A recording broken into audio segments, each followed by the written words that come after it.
Broadcasting live from the Albay PIO News Center, providing you the most exclusive news update from all over the province. This is News at 12.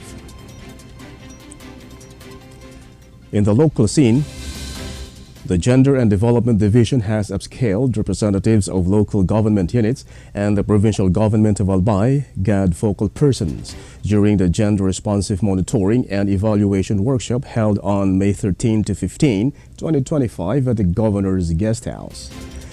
Cristita Triunfante from the National Gender and Development Resource Program and the Philippine Commission on Women guided participants on the Gender Responsive Local Government Unit assessment tool and helped complete the necessary forms. Day 1 covered on orientation of the girl assessment tool and completion of forms A and B. Day 2 focused on forms C, D, and E along with the girl assessment tool, the score sheets, and summary of ratings. Day 3 was centered on Form F, action points for implementing offices, a post-test evaluation, and awarding of certificates to the participants. The workshop helped local government units complete the girl assessment tool, a required submission to the Department of the Interior and Local Government and Commission on Audit. The workshop aimed to equip the participants with knowledge about the documents needed for GAD projects benefiting the community and the employees.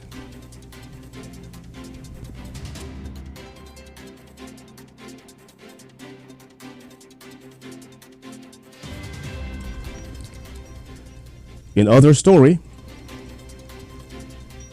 the Department of Information and Communications Technology Bicol invited young video creators in the region to take part in the national competition designed to enhance cybersecurity awareness in the country. In a joint announcement, the Cybersecurity Bureau of the agency encourages students to participate by producing short educational videos that highlight specific cybersecurity subjects.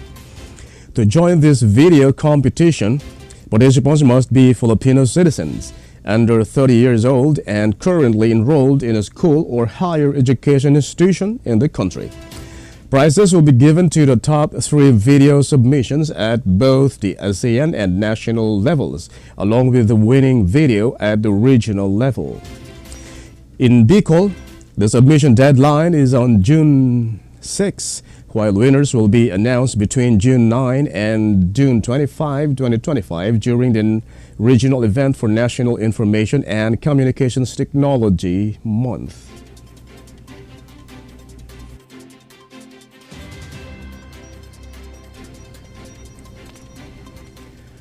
In the national scene,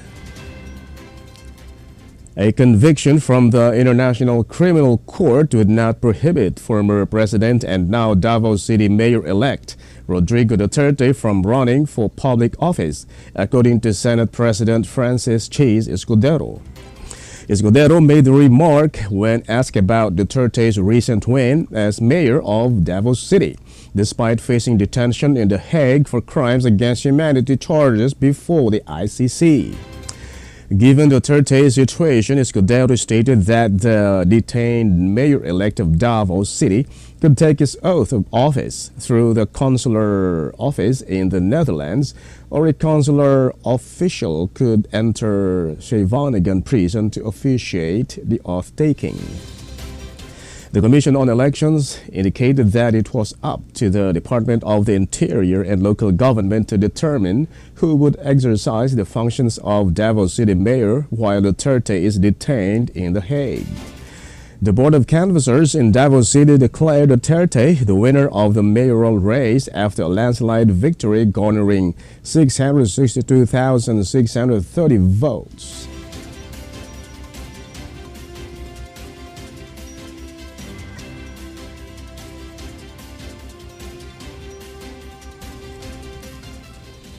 In other story,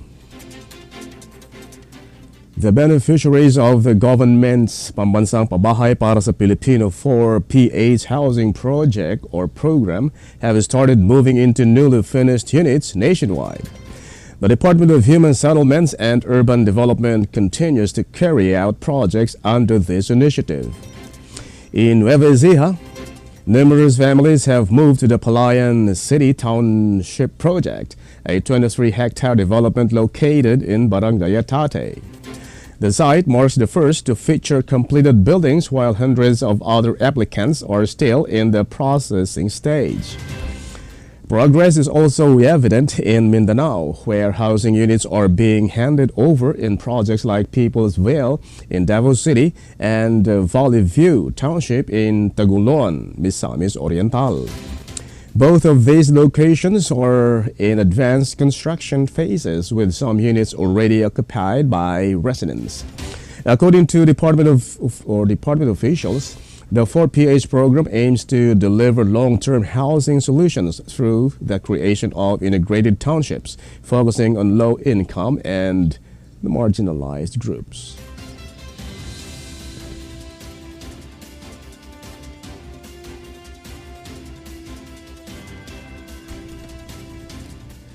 In other news, over 1,300 local government units have reactivated their local price coordinating councils to monitor rice and essential goods, according to the Department of the Interior and Local Government. Reports show that 1,269 LGUs conduct regular market inspection.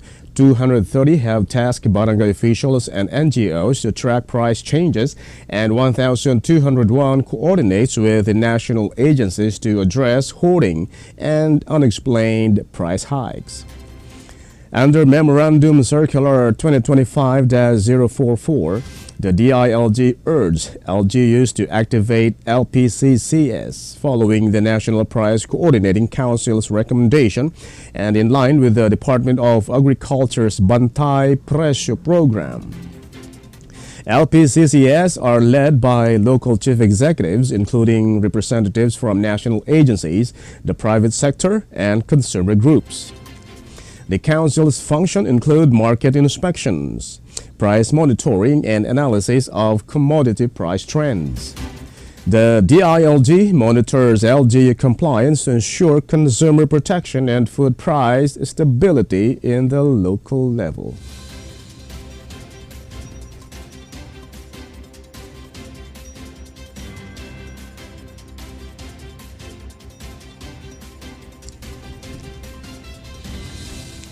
And in the news outside the country, a Russian drone attack on a minibus carrying civilians killed 9 people on Saturday, authorities said, a day after Moscow and Kiev agreed to a large-scale prisoner swap talks in Turkey. At the end of the tense week, Ukraine and Russia held their first direct talks in more than 3 years, but failed to reach a truce.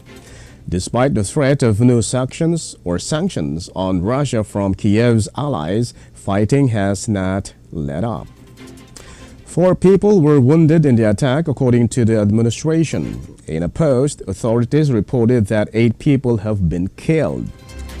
The bus, which was attacked near the city of Belopolya while traveling towards Sumy, was targeted by the Russians, the military administration stated. This latest attack followed 3 fatalities in Russian strikes on Friday in Ukraine's eastern Donetsk and southeastern Kherson regions. Ukraine's top negotiator, Defense Minister Rostem Umerov, indicated that the next step would be a meeting between Ukrainian President Volodymyr Zelensky and Russian Vladimir Putin.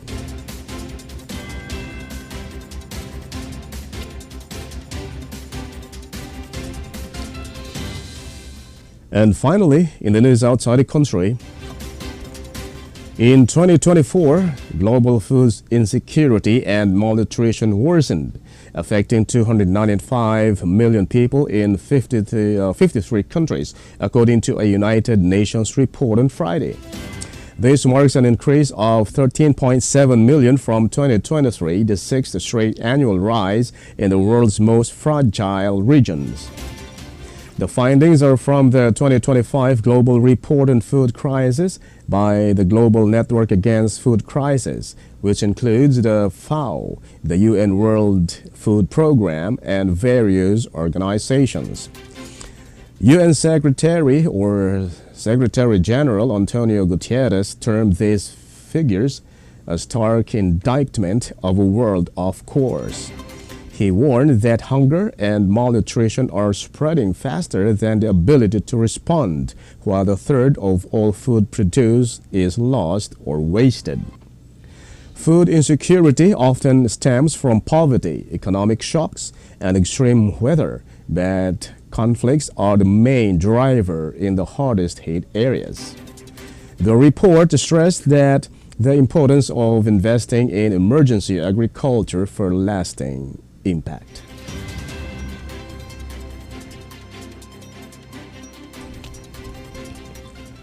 And that's all for the news at 12, May 19, 2025. We'll be back tomorrow for more news updates. Thanks to our news writer LJ Lorejo and Erica Dumlao. And on the technical side, Chad Bobis. Of course, our Provincial Information Officer, Mary Luduca Castillo. And under the supervision of our Governor, Baby Glenda Ongbungao, I am Greg Hallare. Thank you for subscribing.